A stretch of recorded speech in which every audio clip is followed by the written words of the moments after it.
Before I left, I spent my last days in Nigeria weaving through traffic to reach my favorite spot for Bole, while soaking my senses up with as much as possible from the environment as I hear when president's too silent be like saying another than import. Everyone's got something to say and the conversations are never changing. It's 2020 and the same conspiracies, but from COVID-19, even the church is involved. Tomorrow I'll be on a ride to the airport and I do not know when I might return.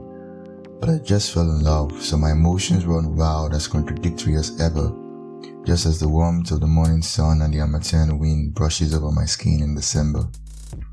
Weighing between acute nostalgia versus the excitement of the unknown, I am more indecisive than usual, fearing that I might abuse this opportunity and the privilege I have been given to choose. So I overthink, then freeze up,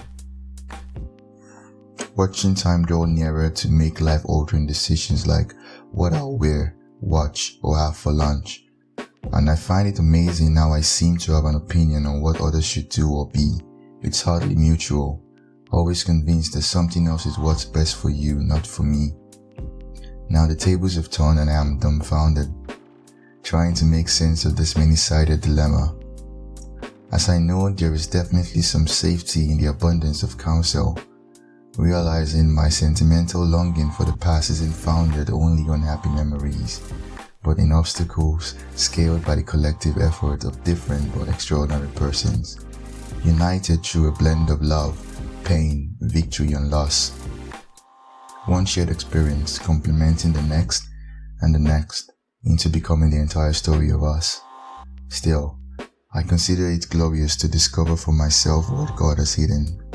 This way, I never doubt when communities practice social distancing, when I am left on my own.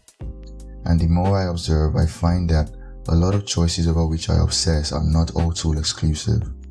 One seems to require the knowledge of the other, and in selection I have chosen to explore both. As to choose light, I must have experienced some form of darkness, having encountered despair in order to pick the option of joy. By risking it all for glory, I will come to appreciate the safety community provides. You see, I am still less indecisive and it's an endless list, but that really is the beauty I've come to see in the grace and freedom I possess.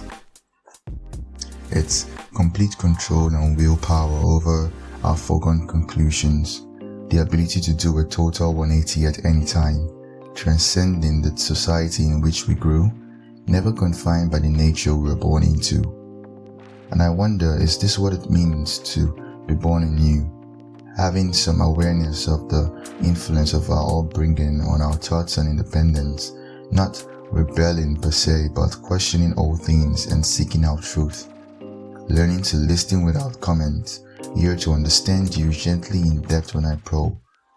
Never to remain stagnant in ignorance, because there exists no control, no confidence over the things we do not know. But it's hard to keep track of what's wrong and right, especially in an ever-changing world. So I let Providence guide me, assured that our liberty will be expressed with love and in all its mindfulness. Best believing it will not become a tool to make you feel yours less, neither will it take any more shy steps.